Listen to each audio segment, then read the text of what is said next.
Revenue വരുന്ന ആൾക്കാർ കാശ് ജോലിയോ അല്ലെങ്കിൽ നമ്മുടെ ചേച്ചിമാരൊക്കെയാണ്, അവരൊക്കെ ജോലിക്ക് പോയിരുന്നു, അല്ലെങ്കിൽ മാമന്മാരൊക്കെ ആണെങ്കിൽ ജോലിയുള്ളവർ അവരല്ലേ കാശ് വരും. ഒരു വരുമാനം ഇല്ലാതെ അന്ന് ചേട്ടൻ സ്കൂളിൽ പഠിക്കുകയാണല്ലോ, ഞാൻ സ്കൂളിൽ പഠിക്കുന്നു. അപ്പൊ പുള്ളി അങ്ങനെ അന്ന് തന്നിരുന്നില്ല, ഇന്നും തരുന്നില്ല. അപ്പോ ചിലപ്പോ അത് വിഷുവിനല്ലല്ലോ, വിഷുവിന്റെ കാര്യമല്ലേ നമ്മുടെ വിഷു സ്പെഷ്യൽ. എന്തായാലും ഈ വിഷുവിനെങ്കിലും ഒഴിച്ച് ബാക്കി എല്ലാ ദിവസവും മനുഷ്യൻ സഹായിക്കുന്നുണ്ട്, എന്നിട്ട് വിഷുവിന് ഒരു ദിവസം തരാത്ത കണക്ക് വിടുന്ന് പറയാം. നമ്മളെ സ്പെഷ്യൽ വിഷു ആണോ? വിഷുവിന് കിട്ടിയിട്ടില്ല എനിക്ക്, അതിന് മുന്നും തലേന്നും കിട്ടിയതില്ല. എന്റെ വിഷുവല്ല, വിഷുവിനന്ന് എനിക്ക് എന്തെങ്കിലും ഇനിയും സമയമുണ്ട്. ഇപ്പൊ പുള്ളിക്ക് കൃത്യമായിട്ട് വരുമാനമൊക്കെ ഉണ്ടല്ലോ, തരാം.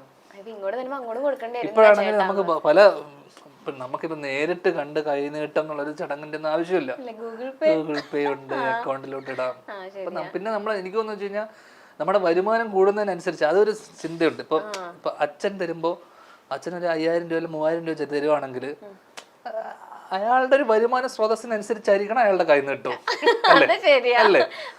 കുറച്ച് ആൾക്കാര് നമ്മള് കൈനീട്ടം തരുന്ന സമയത്ത് 10 രൂപ എടുത്തിട്ട് തന്നു കഴിഞ്ഞു കഴിഞ്ഞാൽ ഒരുമാതിരി പരിപാടിയായിപ്പോ നമുക്ക് തോന്നുമല്ലോ. അവരവരുടെ സ്റ്റാൻഡേർഡിനനുസരിച്ച് വേണം കൈനീട്ടം കൊടുക്കാൻ. ഇപ്പൊ ഞാൻ നിനക്കൊരു കൈനീട്ടം തരുവാണെങ്കിൽ ഞാൻ മിനിമം എന്ത് തരും? പറ, ഒരു എമൗണ്ട് പറ. ഒരു 5000 അത് തരും. അല്ല, തന്നേനേന്ന്.